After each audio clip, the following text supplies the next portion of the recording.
What's your reaction when your team loses? For me, I just take it out on Call of Duty.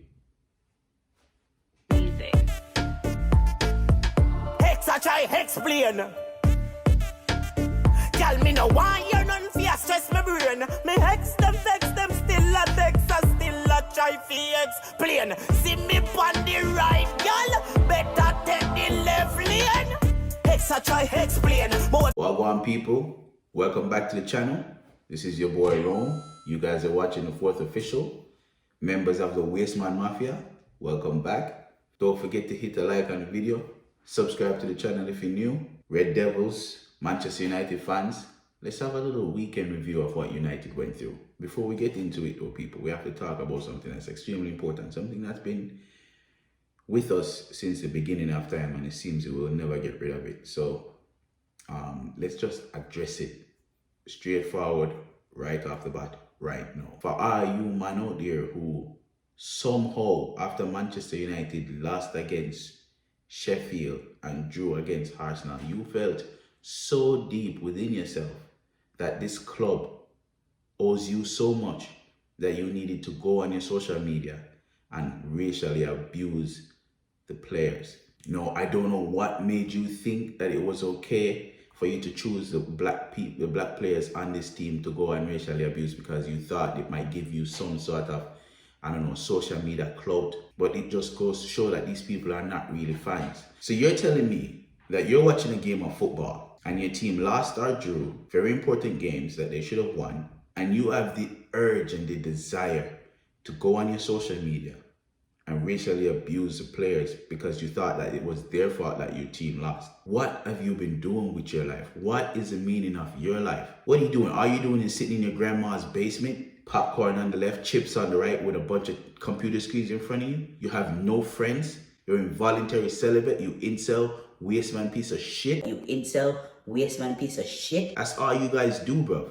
You sit down there and you watch nothing but cuckold interracial porn and just angrily jack off because, you know, you're upset because you're fucking inadequate, bro. Because you're fucking inadequate, bro. That's exactly where this is coming from. You're inadequate. So you think that it's okay for you to go on and try to put buzzwords to get people upset.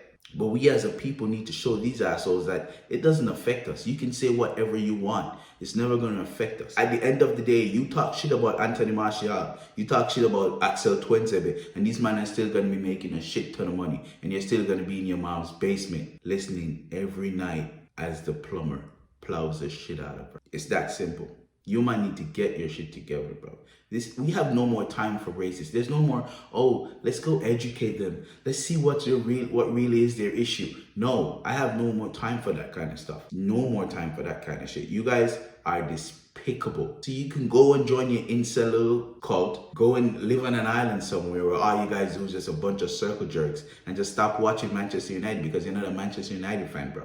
You're sending messages to these man's wife, bro. Talking about how do you lay with a black man like that. What is wrong with you guys? Again, it's not good for your mentals, bro. Stop watching them cuckold porns, bro. It's not good for your mental. Fucking hell. Now that I got that out of me, people, let's focus on the weekend's review for United, bro. Yes, we drew against Arsenal, a game that we clearly should have won. Cavani committed a couple felonies on the day, which I'm pretty sure is being investigated by the MI5. Just got a report in from Sheffield United's game that the referees sent in a report saying that the Sheffield United's goal should have been disallowed, and the Manchester United goal from Martial should have been held up. So yeah, thank you very much for that. You know, it's like almost a week later, that's who we should take our anger upon, people. The referee, bro. Foolishness, that total foolishness. But we have to move on. We have Southampton tomorrow. We have to move on. So the under 18s lost. They lost 1-0 to Burnley. It wasn't much of a game to talk about, really. Normally, in the under 18s game, they're scoring 4, 5, 6 goals. And, you know, it was just a dead game. 1-0 lost, but I know those guys will bounce back. As I said, they're at the top of the league. So let's see how they bounce back next week. The women's team won. Goals from Ella Toon. She has like 6 or 7 goals this season. She's just ever present, bro. And Christian Presley, American, one of the new additions to the team last summer. So yeah, they're back fighting with Chelsea again. Chelsea has a game in hand, and Chelsea won their game yesterday too. So the women's team are doing pretty well. It was a very good game. And for all of you guys that don't know, if you're subscribed to NBC Sports, they are showing the women's games occasionally, predominantly the ones that, you know, Americans playing. So I'm not sure of all the Americans that are playing in the WSL right now, but I do know we have 2 at Manchester United. There's 1 at Tottenham. So they might show the Tottenham games as well. So, you know, if you're seeing this video and you're interested in watching the WSL women's team and you just can't find a stream, NBC shows those games. I was watching the NBC app yesterday. It's pretty late, so yeah, NBC, big up yourself. The other game that was on this weekend was the under 23s, and they were playing Liverpool. Damn, what a game that was, bro. This game ended 6-3, bro. These man spanked Liverpool 6-3, and there were only 2 major stories coming out of that game.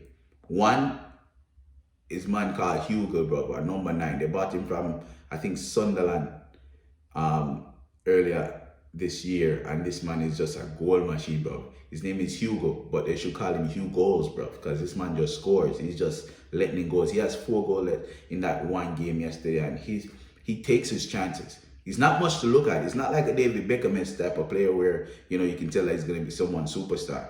You're never going to put him on the front of Forbes magazine, I can tell you that. But this boy got goals on him, and that's all we care about, putting him in front of the goal and he get it in. And then the other story was Amad Diallo's debut, bro.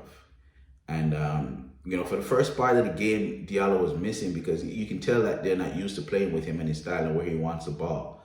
But for his first goal of the game, you know, the Liverpool defender kind of had a miscontrol and he just snuck right in, took it from him, tucked it into a corner, and it was a very well taken goal. I think the big thing with Diallo and why people keep comparing him with Messi is because of the way they both play.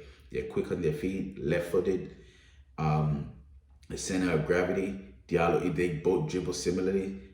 Diallo will never meet to the levels of where Messi is because, you know, him and Ronaldo is a freak, but you can see that there's a player in there, and he's going to, if he continues in his development, get some strength, continue to work on his left foot, he's gonna be a peach of a player, I can tell you that. All right, let's get down to the meat and the matter, people. Manchester United fans, listen.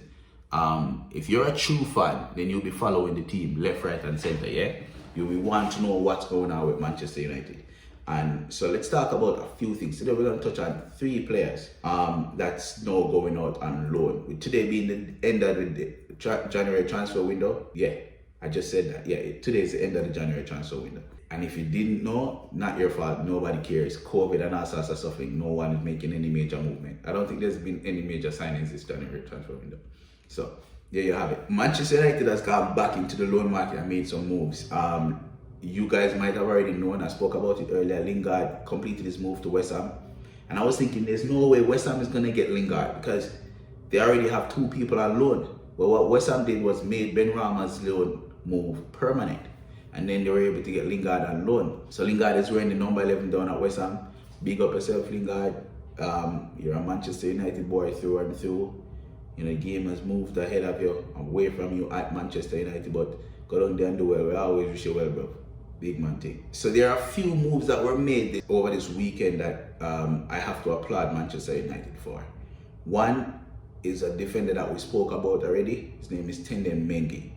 Mengi was promoted from the under-18s, under-23s to the senior team, so he's been training with the senior team. He's been captain of the under-18s, captain of the U23s, that he's a centre-back. But they finally sent him out on loan. Great move for the 17-year-old. And then the reason why I say it's awesome move is because Mengi now has the opportunity to go play first team football in a very competitive championship. He's going to be playing for Derby County, which he'll be playing under a manager, someone that you might have known. His name is Wayne Rooney, right? So you can see the Manchester United connection right there. I'm pretty sure Wayne Rooney knows what it is to be a youngster trying to get into the team or get into a team, and he'll definitely do his best to guide Tenden Mengi and give him some game time, much needed game time, so that Mengi can start improving himself. Another big move was Manchester United terminating the loan move for Tahith Chong that was at Werder Bremen and immediately sending him over on another loan move to Club Brugge. Well, the story with Tahith Chong was a little bit complicated. I mean, he went there during pre-season at Werder Bremen. He had a decent pre-season, scored a couple of goals, got some assists.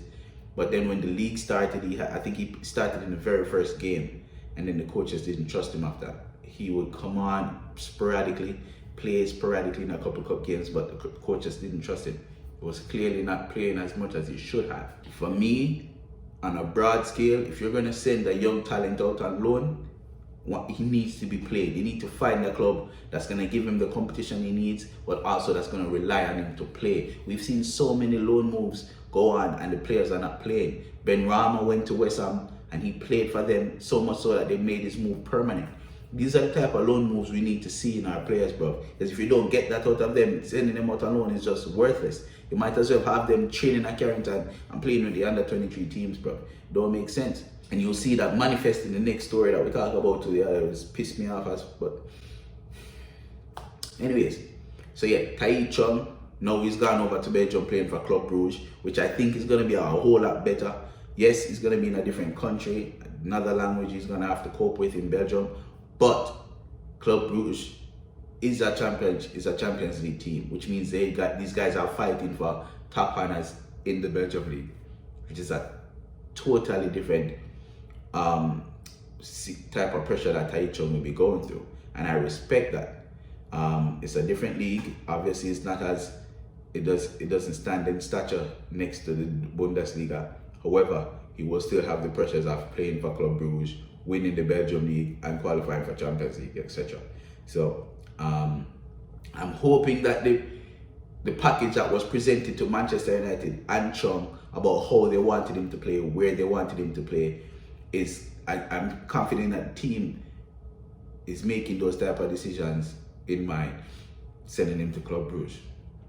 Because again, we need to see him develop in his best way possible, whether that is left wing back, or if he's playing as a right winger. Because Tai Chung, where he lacks in skills, he makes up in speed and technique. I'm looking forward to seeing Tai Chung develop. He could be a dark horse. I think Tai Chung is one of those late bloomers, but you never know. And the story that pisses me off over this weekend, bro, and it's been going on for like a week and a half now, and the shit fucked me up, is the story of James Garner, bro. In some of the first videos when I started the fourth official, and the idea of the fourth official is to talk football, talk Manchester United, and focus more on our players and the love that we have for the club and for football, yeah? And so, what's pissing me off more than anything else about this story is that James Garner, right, was asked to go on loan. Watford put in a package for him saying, hey, we need you down here, come play for us, we're going to play you every game. And at first, it seemed like the best decision ever, bro. Garner was playing week in, week out. They were resting him at times, playing him at times. This man was going to at least 6 or 7 games in the championship, starting from start to finish. Constant mainstay, right? Watford were like 6th, maybe 7th in the league, in the championship. And they fired the coach, bro, and they brought in this new guy. And this new guy did not rate James Garner whatsoever, bro. Whatsoever. He has not played him one bit, blood. He's been on the bench, hasn't played him one bit. This was the entire month of January, bro. 4, 5, 6 games and James Garner haven't seen shit. And so Manchester United yesterday, or the day before, decided to terminate that loan deal and immediately send him down to Nottingham Forest. Now I'm hoping that there were negotiations, just like Tai Chung, ahead of time, saying, listen, check this out. We're going to send you to Nottingham Forest. Nottingham Forest wants you. They have a spot for you in that number 6 position. And we're going to get you down there and playing football, because that's what the man needs. As I told you, man, before, James Garner is a cross between Michael Carrick and Paul Scholes, bro. The passing ability he has is second to Michael Carrick, and then his ability to go up and score, just like Paul Scholes, bro. Watching this boy play in the under 18s and the under 23s last year was a prize. And now he's on loan, which is what we always wanted. We need to get the man some game time, bro. This shit is pissing me off. So, people, we're moving away from Watford. Them can't fuck off. Now we're heading over to Nottingham Forest. We're going to watch Nottingham Forest for the rest of the championship season. I stream the championship season, so watch it as best as we can. But Nottingham Forest is the thing there right now. Thank you very much for watching, people. This has been the fourth official. Make sure you drop a like on the video. Go down there somewhere. Subscribe if you're new. Bless up yourself. Take care of yourself. Wear a mask. Stay warm. Manners.